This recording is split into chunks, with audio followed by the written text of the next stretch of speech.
Des freins qui ne répondent plus, un véhicule qui devient incontrôlable et c'est l'accident. Dominique Waro, le pilote de la voiture 23, est encore choqué après cette sortie de route, ayant fait 7 blessés, dont un enfant de 10 ans. À l'origine, un problème technique. C'est pas ce qui s'est passé, on a appuyé sur le frein n'a plus répondu, la voiture a glissé, frein à main actionné, et puis c'est pour ça que la voiture est partie en travers. Et on a vu les personnes étaient assises, un véhicule en face aussi avec une personne à l'intérieur, avant que ça tape. Donc quand on est sorti du véhicule, tout le monde était à terre. Un bilan que regrette Dominique, qui se qualifie comme un jeune pilote de rallye malgré ses 17 ans de permis. Un accident qui rappelle l'importance de bien se positionner pour voir passer les bolides. On ne peut plus tourner à droite ni à gauche.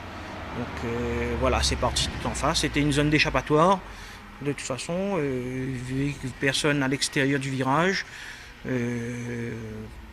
Pour moi, mal placé.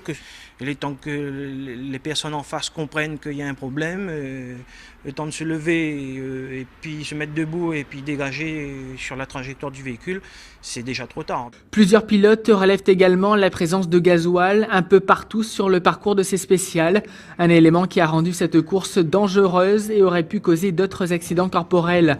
Dominique lui a pris des nouvelles des victimes dès hier soir, notamment du jeune garçon plus sérieusement touché et qui se fait opérer ce lundi et promet de le réconforter rapidement.